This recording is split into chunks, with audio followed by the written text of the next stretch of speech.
Vai ser uma introduçãozinha para falar rapidinho sobre, na verdade, para contextualizar as próximas apresentações que vão vir, que serão desse tema de pesquisa clínica. Os meus objetivos nessa apresentação é basicamente dizer o que é a pesquisa clínica, qual é a relevância de se realizar a pesquisa clínica, as fases do desenvolvimento tecnológico dos medicamentos e as fases da pesquisa clínica. Então, começando aqui, o que é a pesquisa clínica? Eu peguei um conceito da Anvisa, que é basicamente a pesquisa que é conduzida nos seres humanos, que tem como objetivo investigar os efeitos clínicos, farmacológicos, farmacocinéticos, ou seja, absorção, distribuição, metabolismo e excreção daquela droga, daquele medicamento experimental, para identificar segurança, né, as reações adversas dela e também avaliar a eficácia desse medicamento. O propósito da pesquisa clínica, ou sim, da pesquisa biomédica envolvendo os seres humanos, é basicamente buscar os melhores procedimentos ou então melhorar procedimentos já existentes relacionados a diagnóstico, profilaxia e tratamento, além de também conhecer a etiologia daquela doença e a patologia. Dentro da pesquisa clínica, nós temos alguns documentos e guias que guiam, né, a nossa pesquisa, para evitar que ocorram medidas antiéticas, para aumentar a proteção daquele voluntário, daquele participante da pesquisa clínica. Então, a história da pesquisa clínica, dos documentos chaves, começam logo da pós-guerra, da Segunda Guerra Mundial, que teve o Holocausto e também teve todas aquelas experiências horrorosas do nazismo com os judeus. Então surgiu o Código de Nuremberg para tentar regulamentar um pouco, evitar que novos desastres aconteçam. Logo depois a Declaração dos Direitos Humanos, Declaração de Helsinki, Belmont, todos eles para complementar e fortalecer a proteção daquele participante, daquela pessoa que está ocorrendo o estudo, né? E hoje em dia nós temos também a Conferência Internacional de Harmonização dessas normas, porque o que estava acontecendo foi que cada país estava começando a ter suas normas, apesar de seguir os documentos base. Então surgiu essa conferência internacional para harmonizar, para que todos os países fiquem alinhados e facilitar que as evidências científicas achadas, por exemplo, nos Estados Unidos, sejam compatíveis também com o que vai se encontrar no Brasil. E a pesquisa clínica no Brasil, a gente começa falando, né, da criação da Anvisa, e alguns anos depois, né, surgiu o Documento das Américas, a RDC 466 de 2012 e a RDC 9 de 2015, todas elas ditando as regras de como realizar essa pesquisa clínica, protegendo e respeitando o participante. Quem são os atores relevantes da pesquisa clínica? Nós temos instituições de pesquisa, né, públicos, privados, temos os comitês de éticas e os órgãos regulatórios, as indústrias, as CROs, que são empresas que realizam serviços específicos dentro da pesquisa clínica, como monitoria, a análise estatística, e temos também os laboratórios, clínicas e hospitais que vão estar ali atendendo aquele paciente e observando o efeito daquele medicamento naquela pessoa. E os profissionais envolvidos. A pesquisa clínica, ela é uma área que envolve a mais variedade possível de pessoas que eu conheço, assim. Então, nós temos não só médico, farmacêutico, temos também pessoas envolvidas com laboratório, coletadores de sangue, gerentes de dados, de qualidade, estatístico. Então, é uma área assim, multidisciplinar, que trabalha em rede para conseguir a melhor evidência possível.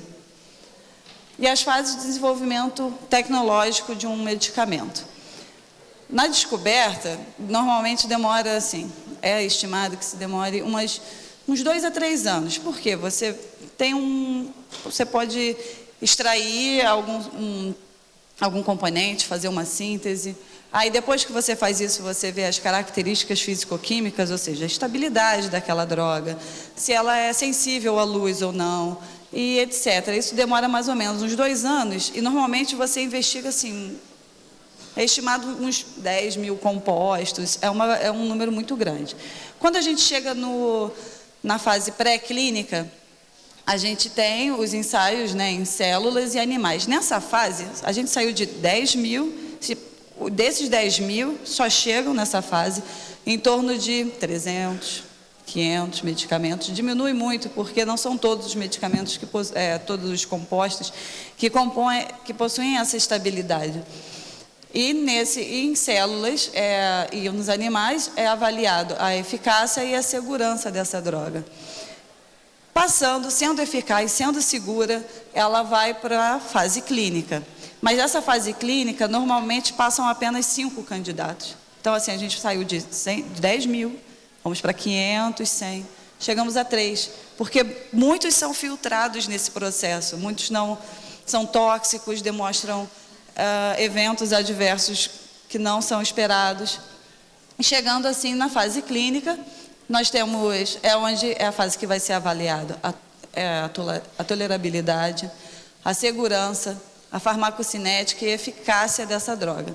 E ela é avaliada como, né? Nós temos as fases, que eu vou falar um pouquinho mais para frente, mas é nessa parte que a gente vê diferentes doses, diferentes apresentações, se é melhor líquido, se é melhor sólido, enfim, etc.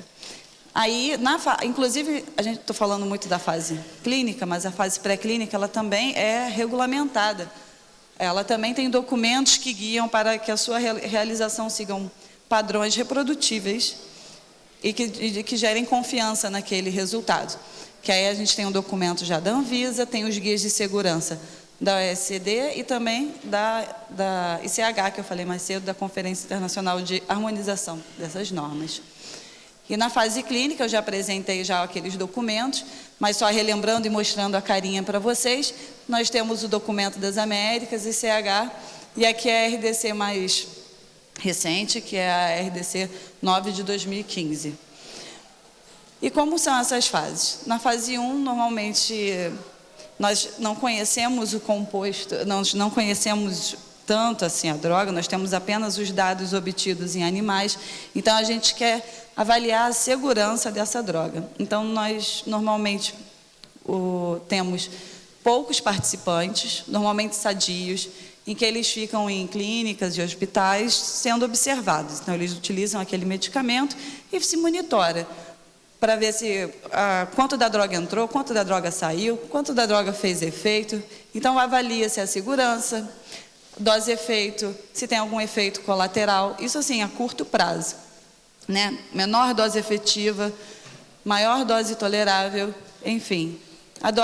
O medicamento passando dessa fase, ele chega para a fase 2, que já começa a envolver, já é um estudo um pouco mais robusto, tem ainda um período curto, mas é um período maior do que o período da fase 1. E aqui a gente faz, agora a gente vai ver o efeito daquela medicação em pessoas que têm uma doença, enfim, uma condição específica a ser tratada por esse medicamento. Então, nós avaliamos a eficácia, se é seguro ou não. Ainda esses pacientes, eles ainda são monitorados bem de perto, e é também restabelecida a relação de dose e resposta. O medicamento, passando dessa fase, nós vamos para a fase 3, que é a maior fase mais robusta que temos da pesquisa clínica. Porque ele é onde a gente busca avaliar o estudo terapêutico ampliado, ou seja, é um estudo que tem uma duração de no mínimo uns 5 anos, envolve mais de 800 pessoas. Essas 800 pessoas não são avaliadas tão próximas quanto na fase 1 e 2. Elas vão, tomam medicamento e elas têm visitas para voltar, mas elas não ficam ali dentro de um hospital sendo monitoradas 100%. Além disso, a gente busca, né, mapear o tipo e o perfil de reações adversas. Então, nesse período de 5 anos, a gente consegue ver mais se as pessoas têm algum efeito adverso que não é encontrado nas fases 1 e 2. porque é um tempo maior. A gente avalia também as interações medicamentosas. A gente também avalia, mapeia, né, os fatores que modificam o efeito, porque normalmente com uma população grande, a faixa etária também é ampla, então você consegue avaliar como é o efeito em crianças ou idosos, enfim. E também, enfim, determinar esse valor terapêutico relativo global. Enfim, quando eu falei que chegava na fase clínica, uns 5 medicamentos, normalmente uns 5 candidatos. Para a fase 3, se passar e ser aprovado para ser comercializado, normalmente só sai um. Então, assim, eu não estou dizendo que é rigoroso demais, não, mas é porque já existem relatos passados de outros medicamentos que levaram, né, não vou dizer endurecimento, mas uma maior ética nesses estudos, porque a gente tem que proteger essas participantes, essas pessoas que não estão tão cientes da droga quanto um pesquisador está. Então, dessa fase 3, normalmente sai um candidato que é comercializado. E aí ele vai ser comercializado e acabou os estudos? Não, senhor. A gente ainda tem a possibilidade de avaliar a fase 4, que são esses estudos pós-comercialização. Por quê? Porque na fase 4, todo mundo pode comprar, todo mundo pode usar, e aí acontecem outras reações, outras indicações podem surgir.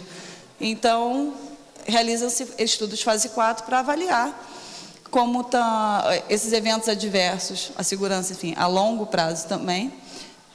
E pode-se também realizar estudos comparativos com produtos comparadores, por exemplo, eu tenho um anti-inflamatório, posso comparar com outros anti-inflamatórios do mercado, ou também novas formulações, para melhorar o gosto daquela formulação. Por exemplo, dipirona é extremamente amargo, graças a Deus tem a Neosaldina, né?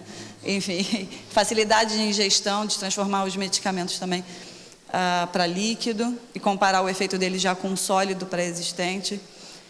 E, enfim, fiz essa introdução rapidinha, espero que tenha baseado vocês para mais ou menos o que é pesquisa clínica, fase clínica.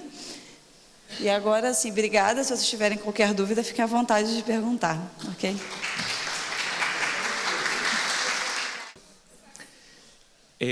Primero agradecer la invitación, obviamente para mí es un honor estar acá, así que agradezco a Pepi y bueno, a quienes nos trajeron para contarles nuestra experiencia, que ojalá les pueda servir, sea enriquecedora para este congreso y con este auditorio tan numeroso. Así que bueno, gracias primero.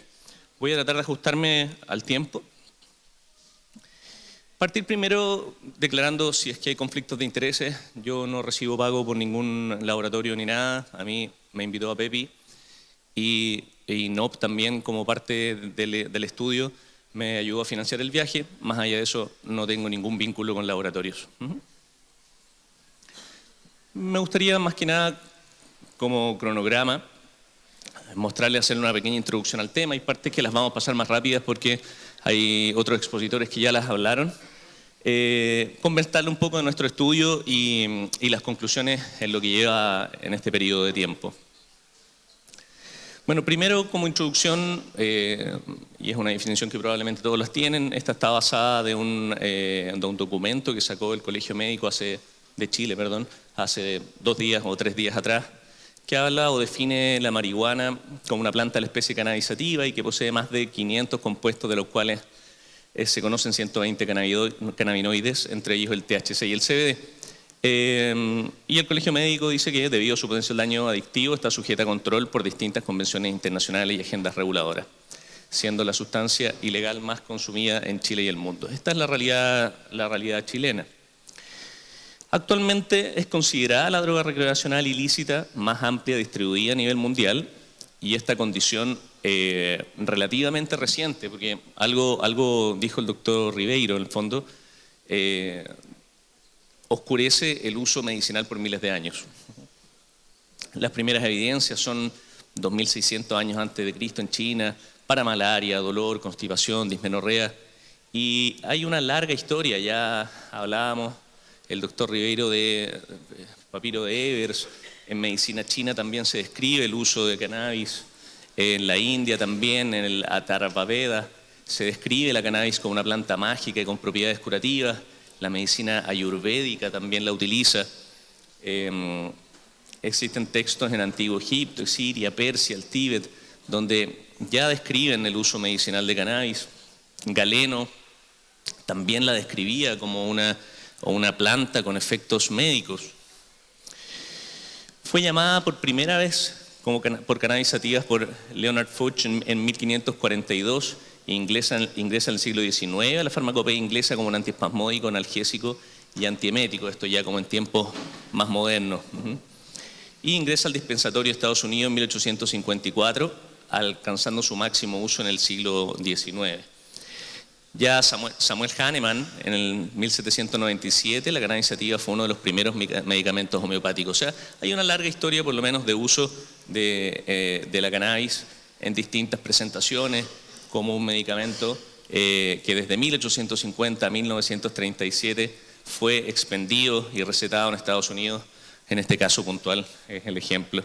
Y en el siglo XX su uso declina por entrada de otros fármacos sintéticos de mayor potencia, por un lado, y por otro lado, porque se recomienda por la Convención Internacional la ilegalización a eso del año 1925. Entonces son como antecedentes que nos orientan una estructura en para dónde va. Además, la marihuana es clasificada a la lista 1 de drogas en 1937, en el fondo. Por lo tanto, se hace difícil a los investigadores contemporáneos realizar estudios en marihuana y a pesar de sus propiedades terapéuticas descritas por más de 5.000 años. Eso es un poco nuestro contexto. ¿Qué pasa en la actualidad? En el fondo, probablemente, o mi actualidad chilena, pero me imagino que es muy similar, aunque veo que hay algunas diferencias importantes con lo que he alcanzado a ver en este congreso. En las últimas 2 décadas, algunos desarrollos farmacológicos han traído una nueva ola de interés en el tema. Se ha reflotado el interés por la cannabis como una planta con propiedades médicas. Han aparecido nuevos estudios sobre el uso medicinal de marihuana. El doctor Ribeiro ya mostraba algunos de los que encontramos. Y hay mucho, y esto es importante, y probablemente de acá, ¿cuántos de ustedes son usuarios de cannabis o pacientes? ¿Acá? ¿No? Ya, perfecto. Hay presión de los usuarios por tener nuevas alternativas para mejorar el acceso a la salud y la calidad de los medicamentos recibidos, avanzando el interés por medicinas complementarias, donde entra también los extractos medicinales de cannabis. Esto es en Chile. En Chile, hace unos años atrás, hubo grandes manifestaciones con respecto al uso medicinal. Lo que yo veo como un problema en este caso, que en Chile se mezcla mucho lo que es el uso medicinal con el uso recreacional. Yo creo que falta, por lo menos en nuestro país, una diferenciación de este parámetro, lo que nos ha hecho, por lo menos a mí como investigador, mucho más difícil ingresar a los mundos científicos porque se vincula mucho lo que nosotros podemos hacer desde nuestro estudio, y ahí les voy a contar como parte de nuestros asociados como Fundación Daya, que pueden interesarse en el uso recreacional junto con el uso medicinal. Yo creo, por lo menos desde del ámbito científico, que es muy importante hacer esa diferencia. Y por otro lado, su rol como droga que no podemos desconocer. Acá hay antecedentes que se estima que en el 2016 alrededor de 192 millones de personas entre 15 y 64 años consumieron marihuana. Entre un 9 y un 30% de estos consumidores tiene un trastorno, algún problema vinculado al consumo. Droga más frecuente usados por personas en tratamientos de adicciones. Además, la potencia de la droga ha ido aumentando durante el tiempo por concentraciones de THC y eso se ha visto en las últimas 2 décadas, y en paralelo ha disminuido la percepción de riesgo del uso, aumentando su accesibilidad. Probablemente falta aún definir con mayor claridad el límite entre el riesgo y el beneficio. Yo creo que esa es una discusión que se está dando todavía y bueno, lo veíamos también en las exposiciones anteriores en relación a qué punto llegamos. En Chile, es mi país, 1 de cada 3 adultos la ha consumido alguna vez en la vida y el 15% la ha consumido en el último año, lo que significa por lo menos en nuestro país un aumento de un 215%. Y Chile es de los países que tienen el consumo de marihuana en escolares más alto en el mundo. Más de un tercio de los escolares chilenos consumieron marihuana en el último año, por lo tanto, también en nuestro país es un tema bien crítico desde el punto de vista del consumo de sustancias en los primeros años de vida, durante el desarrollo neurocognitivo. Entonces, es un tema que también es bien candente desde ese lado, por lo menos en Chile. Esta es una gráfica en el fondo que muestra Chile, después de Canadá y Estados Unidos, es uno de los países con mayor prevalencia de uso de marihuana, por lo menos en América. Ahí está en Brasil. Brasil. Ahora, en este contexto, ¿qué dice la parte técnica? ¿Qué dicen las sociedades científicas? ¿Qué dicen los médicos? Y yo traigo... Bueno, ustedes no saben las peleas que han habido detrás en relación a este estudio. En el fondo, nosotros partimos planificando este estudio por allá por el 2014. Yo no estaba en ese grupo inicialmente, pero el grupo inicial partió como un proyecto que metodológicamente, para los que son científicos, era más débil, que era un seguimiento prospectivo de pacientes con un extracto artesanal. Ese era el estudio inicial. Y en ese aspecto las sociedades científicas fueron bien reticentes en relación a autorizar un estudio como con ese nivel de evidencia científica que desde la escala de la estructura de los estudios está dentro de los más basales. Y bueno, eso significó hartas peleas, hartas discusiones, hasta que transformamos al estudio que yo les voy a presentar en un par de diapositivas más adelante. Ahora, ¿qué es lo que pasa en este momento actual, más allá de las resistencias? Este documento salió esta semana, viene recién salido del horno, como decimos en Chile, y es un documento del Colegio Médico de Chile que hace una postura crítica en relación a la modificación que se está realizando en Chile del Código Sanitario para incorporar y regular el uso medicinal de productos derivados de cannabis. En este momento nosotros está en el Senado discutiéndose el cambio de la regulación del extracto de cannabis. Si no me equivoco, ya fue aprobado por la Cámara de Diputados el autocultivo, pero tiene que pasar a la Cámara de Senado y para la discusión y aprobación de ser necesario. Entonces, ¿qué dice el Colegio Médico de Chile? No estamos dispuestos a indicar sustancias cuyos potenciales efectos negativos sobre la salud son conocidos sin el respaldo de pruebas de eficacia, seguridad y calidad necesarios para hacerlo de manera responsable y respetando los principios éticos básicos que nos exigen nuestro quehacer profesional. Como tampoco estamos dispuestos a ser un medio para la legalización de facto de una sustancia sabidamente nociva para la salud de la población. Esa es la postura del Colegio Médico de Chile. Es una postura bien rígida y bueno, entenderán que hacer un estudio de estas características en un medio científico así es un poco complejo. ¿Qué tenemos además? Epistemónicos es una organización que está derivada de la Universidad Católica que hace sistematización de estudios clínicos. Durante el año pasado, de hecho, esto también es relativamente reciente, hizo una revisión sistemática de la evidencia disponible y ellos sostienen que, a pesar de que existe una gran base de evidencias, o sea, muchos estudios, no hay certeza de que los beneficios superan los riesgos asociados al consumo en ninguna de las enfermedades que se han evaluado. Y por otro lado dice que, si bien su utilidad en algunas enfermedades no puede descartarse, se requiere más investigación de alta calidad que respalde su efectividad. Entonces, es ahí donde yo me agarro. Se requiere más investigación de alta calidad que respalde su efectividad y seguridad, y es ahí donde nosotros, por lo menos en nuestro contexto, es donde queremos ingresar.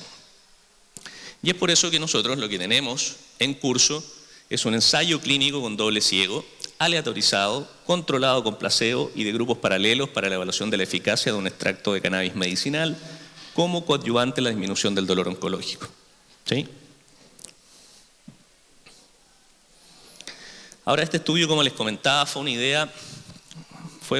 una conversación entre la encargada de la Fundación Daya, el alcalde de la municipalidad, decir, oye, el cannabis sirve mucho y anda muy bien en pacientes con cáncer. Y el alcalde dijo, mira qué bueno, mi papá falleció de cáncer, lo pasó muy mal, entonces tratemos de llegar a los vecinos de la comuna de La Florida con un extracto. ¿Cómo lo hacemos en Chile en este contexto? Salió el estudio que yo les conté inicialmente, que era un estudio prospectivo, y que después con las alarmas que generó esto, derivó obviamente en la estructura de un estudio mucho más robusto. Entonces quienes podrán, o quienes ven la parte científica, podrán ver que el estudio, por lo menos estructuralmente, cumple con lo que necesita. Así que este es el estudio que nosotros tenemos. me corresponde en esta ocasión ser el investigador principal, pero hay otros médicos, biólogos, estadísticos detrás y los patrocinadores que son bueno, la municipalidad, la Fundación Daya y el laboratorio NOP, que entró en este estudio después con la tarea de poder estandarizar el extracto de cannabis. En fondo, uno de los problemas que teníamos, y el doctor Ribeiro también lo planteaba, es que tanto desde el Instituto de Salud Pública como de las sociedades científicas no contemplaban que pudiéramos usar un extracto en el cual no supiéramos qué tenía. En el fondo, usando la analogía, lo que logré entender de la fruta con el medicamento, con la vitamina C, la naranja versus la vitamina C. En el fondo, ellos no querían que usáramos naranja, sino que usáramos la vitamina C, en el fondo, en comprimidos. Y eso finalmente nos llevó a conversar con el laboratorio NOP, que es un laboratorio que en Chile tiene gran experiencia en fitofármacos, y ellos se comprometieron con nosotros, con el estudio, con la causa, a hacer un extracto estandarizado para poder estudiarlo. ¿Sí? ¿No me voy? Bueno, el objetivo es evaluar la eficacia como tratamiento coadyuvante, eficacia en el manejo del dolor como tratamiento coadyuvante comparada con placebo. Ese es el objetivo primario y tiene como objetivo secundario evaluar, bueno, qué dosis necesitamos para estos resultados, si es que tiene impacto sobre la calidad de vida, el ánimo, la ansiedad, fatiga, sueño, apetito, náuseas y vómitos, el efecto en el requerimiento de analgésicos opioides concurrentes o de rescate. ¿Por qué? Porque nosotros lo que hacemos es que este paciente siga su tratamiento normal. Este paciente está, por la escala del dolor de la OMS, en tratamiento probablemente con paracetamol o con un opioide, y nosotros le agregamos, si es que no hay buen control del dolor, un extracto estandarizado de cannabis. Por lo tanto, el tratamiento es coadyuvante, no busca reemplazar, sino que potenciar el tratamiento de la medicina alópata tradicional. Por lo tanto, un indicador que podría haber es que en este paciente reduzca las dosis de rescate, en el fondo, y eso es lo que queremos evaluar. Impresión global de cambio de la condición clínica y seguridad y tolerabilidad. ¿Cuán seguro es? ¿Cómo lo tolera? ¿Cómo lo acepta? Y en el fondo las variables a medir son la reducción del dolor en escala numérica, de 1 a 10 cuánto le duele, rango de dosis que provoca reducción de al menos 30% del dolor, cambio en la dosis de analgésicos, cambio en los puntajes de las escalas que evalúan ánimo, ansiedad, sueño, calidad de vida, cambios en la impresión global y porcentaje de pacientes afectados por eventos adversos. Esas son nuestras variables a medir. El fármaco o el extracto de cannabis medicinal que estamos usando es un producto hecho por el laboratorio NOP, extracto de cannabis medicinal, está hecho bajo buenas prácticas clínicas de manufactura y con la autorización del Instituto de Salud Pública de Chile, que para nosotros es fundamental, y se trata en el fondo de un aceite que tiene una concentración de 1 miligramo de THC por gota, o sea, son más o menos 20 miligramos de THC por ml y 10 de CBD. Esa es la concentración del extracto que estamos usando. Y esto, bueno, es más que nada algunos artículos que sustentaron la decisión de por qué partir con esa dosis, en el fondo, y por qué llegamos a ese extracto. ¿Ya? Algunas referencias al respecto. Los criterios de inclusión: mayor de 18, tumores sólidos, cáncer con tumor sólido, y que esté al menos con 2 analgésicos. Sobrevida estimada mayor a 6 meses, fundamentalmente para poder, como tenemos placebo también, darle una chance de que después pueda entrar al tratamiento con cannabis. Hacemos una fase corta de estudio comparativo, pero después lo abrimos para que todos puedan acceder en el fondo. Y con dolor crónico de intensidad igual o mayor a 4 de 10. Y eso es como el peor dolor en la semana previa al inicio de la fase. Y la capacidad para entender los aspectos relacionados a aquellos pacientes que puedan tener un compromiso cognitivo importante, tratamos de evitar por un tema de comité de ética. Y los criterios de exclusión: en tratamiento con otros extractos de cannabis, dependencias conocidas, antecedentes de abuso de sustancias, patologías mentales tales como esquizofrenia, enfermedades cardíacas como arritmia, insuficiencia renal o hepática severa son nuestros criterios de exclusión. Como ven, tuvimos que ser bien estrictos, bueno, mujeres embarazadas en periodo de lactancia, aquellos que trabajen conduciendo vehículos, otros dolores crónicos y pacientes que hayan participado en estudio que involucre drogas de investigación dentro de los últimos 4 meses. Como ven, tuvimos que ser bien estrictos con nuestros criterios de inclusión y exclusión porque tuvimos que entrar en una sociedad que estaba muy rígida en relación al tema. Entonces no tuvimos que ser demasiado rigurosos en nuestros criterios para poder partir por lo menos con un estudio en Chile. Tiene una fase de selección, 2 semanas, el paciente va, se evalúa con médicos, se hacen exámenes basales, se le pide una cartilla donde él registra su dolor por 2 semanas, a las 2 semanas vuelve, se evalúa esa cartilla y se randomiza, se aleatoriza a ver si exhibe reextracto o placebo y recibe el tratamiento por 12 semanas con seguimientos continuos. Eso es a grandes rasgos.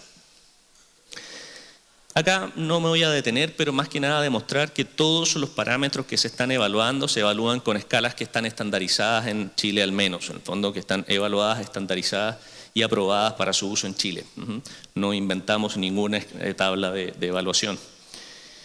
Y como les decía, la fase de tratamiento dura 12 semanas y se van evaluando constantemente. Ahí lo interesante, y déjame adelantarme, es que durante la primera semana hacemos un aumento progresivo de la dosificación. A la semana se evalúa junto con el paciente cómo lo toleró y entre paciente y el profesional, que en este caso es un médico, se decide cómo se va aumentando la dosificación, porque eso depende tanto del efecto como positivo como de la eventual aparición de efectos adversos. Entonces, en conjunto se decide el escalamiento de la dosificación. Y esto para mostrar en el fondo, más que nada, lo que nosotros hacemos. Ustedes ven que hay evaluaciones, electrocardiograma, exámenes de sangre en general y controles periódicos durante las fases del estudio. Eso es a grandes rasgos en nuestro estudio. A la fecha se han ingresado 68 pacientes de los 176 esperados.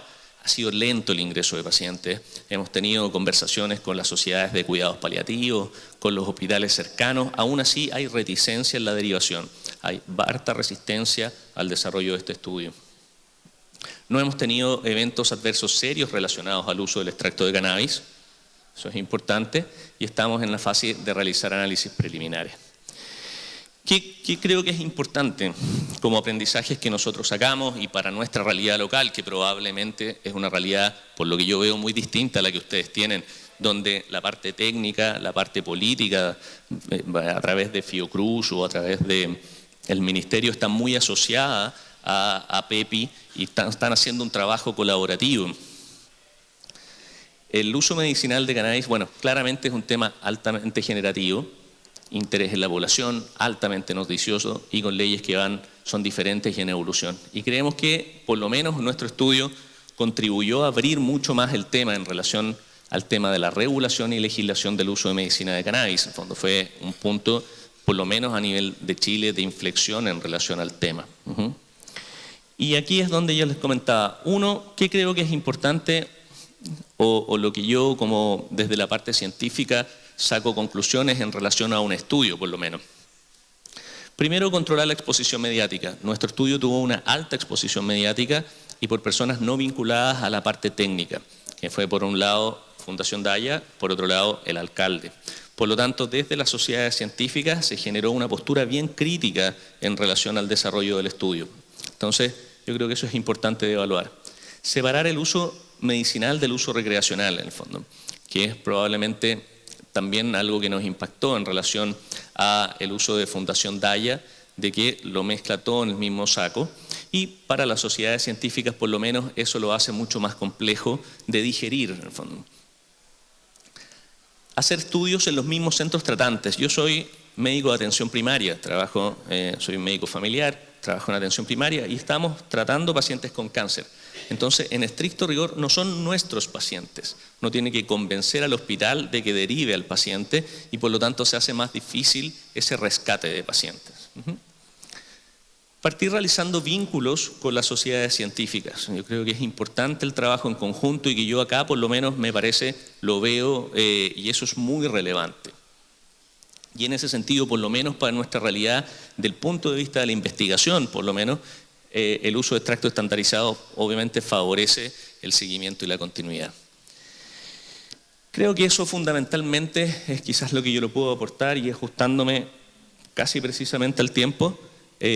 Agradezco la oportunidad de estar acá y obviamente ahí tienen mi contacto por si tienen algunas dudas o algunos comentarios que yo pueda recibir. Así que muchas gracias por la invitación y gracias por la atención. En Argentina la situación actual es que tenemos una ley que está reglamentada que permite el uso medicinal y en investigación científica del cannabis, y a nivel nacional solo lo permite en epilepsia refractaria. En la provincia de Jujuy tenemos una ley más amplia que nos permite investigar en otras patologías, y el Estado ha avanzado tanto que ha creado una empresa estatal, pública, cuyo objetivo es el de generar información, pero también de producir un cannabis medicinal barato y accesible para la gente, seguro, eficaz, y que permita mejorarle la calidad de vida y poder seguir conociendo. Es en este sentido que en el contexto de la investigación con los usos medicinales del cannabis, es muy grato que hay una colaboración de todas las personas que se dedican en la solidaridad en compartir sus conocimientos. Tan es así que nosotros estemos acá viene a través de la invitación de NOV, que a través de APPI nos invita. Entonces hay una grata colaboración y se comparte mucha información y eso hace que sea mucho más fácil y que hoy en prácticamente 5 años el conocimiento que ha ido creciendo es amplísimo y no sabemos realmente el límite a dónde vamos a llegar. Es en ese contexto que, entendiendo la realidad legal y normativa de la Argentina, empezamos con un estudio para epilepsia refractaria, gracias a la colaboración y al apoyo de NOV también de compartir su conocimiento, que nos permite a nosotros comenzar con un estudio de fase 2, ¿sí? Para poder evaluar la eficacia y seguridad de 2 extractos estandarizados de cannabis en solución oleosa sublingual para pacientes con epilepsia refractaria. Para que se entienda, por ahí no todos conocen, qué es la epilepsia refractaria, diríamos que es el fracaso de 2 ensayos farmacológicos antiepilépticos en monoterapia o en combinación, tolerados, apropiadamente elegidos y empleados de la forma más adecuada para conseguir la ausencia de esta crisis.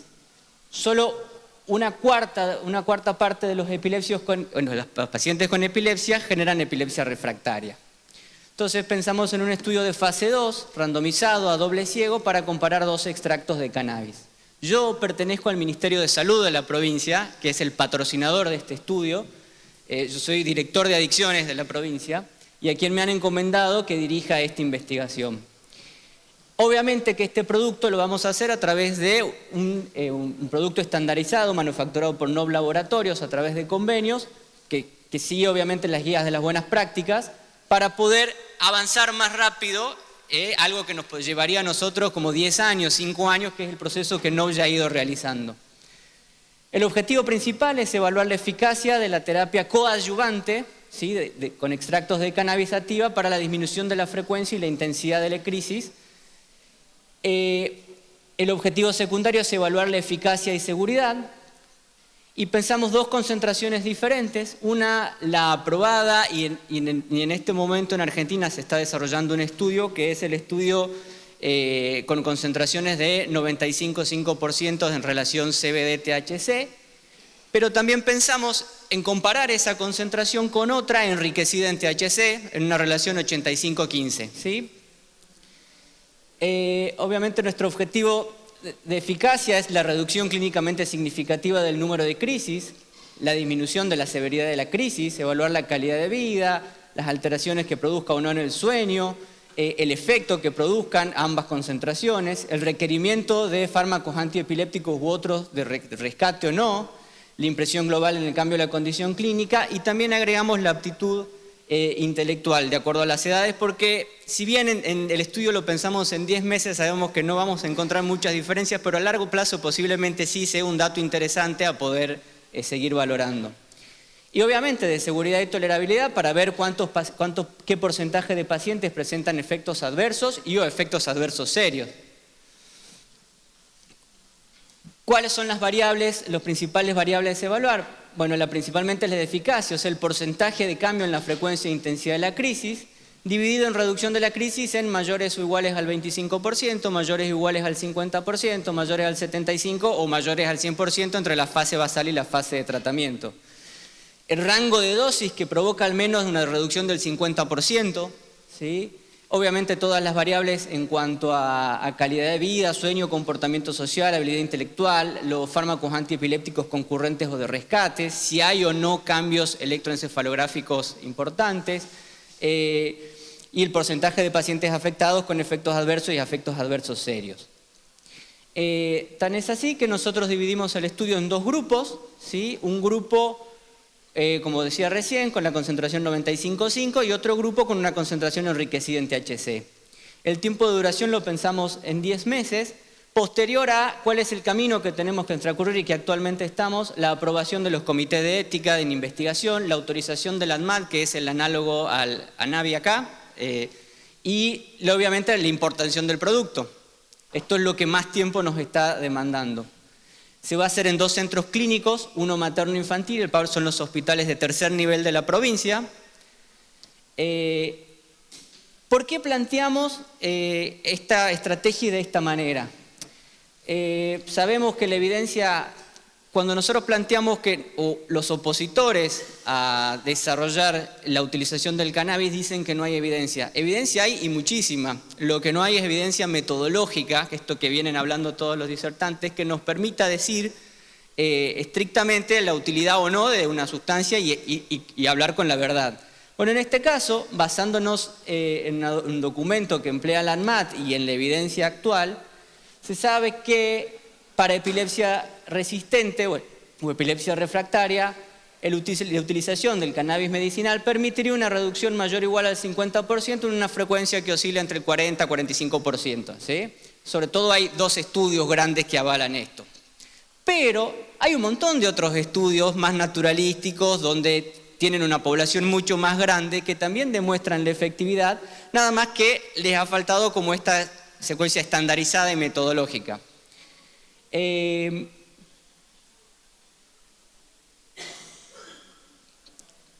Pasamos rápido. Por ejemplo, algunas de las drogas ya aprobadas utilizan la concentración 95,5% y manifiestan que han conseguido la ausencia de crisis de un 9%.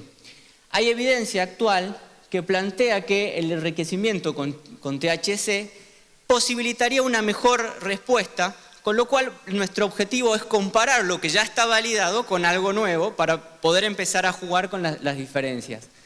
De hecho, en Argentina se está realizando actualmente en el Hospital Garrahan en Buenos Aires un estudio que trabaja con las concentraciones 95,5, o sea que es un buen momento para poder evaluar, y lo que ellos buscan es un efecto esperado de la reducción de al menos de un 30% de la reducción basal, o sea que nosotros vamos un poquito más allá con esta idea. La controversia está en esta relación de CBD-THC. Lo cierto es que la evidencia actual nos demuestra que hemos podido diferenciar dentro del THC muchos de sus metabolitos activos, entonces podemos saber muchas cosas diferentes, y que también la función del CBD produce un efecto sinérgico, o sea que no solo que impide los efectos adversos o no esperados del THC, sino que favorece su mejor funcionamiento y por lo tanto una mejor efectividad. Por lo tanto aumenta los efectos terapéuticos porque mejora su distribución y biodisponibilidad, también disminuye sus efectos adversos, además de tener su potente actividad ansiolítica y antipsicótica y en parte su capacidad del procesamiento metabólico, evitando un metabolito activo que es el causante de todos estos efectos adversos. Tenemos criterios de inclusión también rigurosos. ¿Por qué? Por la situación normativa actual. No lo hemos limitado a edades, simplemente las hemos caracterizado. El objetivo es tener una evaluación basal muy rigurosa para poder ir evaluando en las siguientes etapas del tratamiento. Y tenemos varios criterios de exclusión también, muy similares a lo que Ricardo mostraba también, que tenga historiales de alteraciones mentales o embarazo o consumo de drogas de abuso,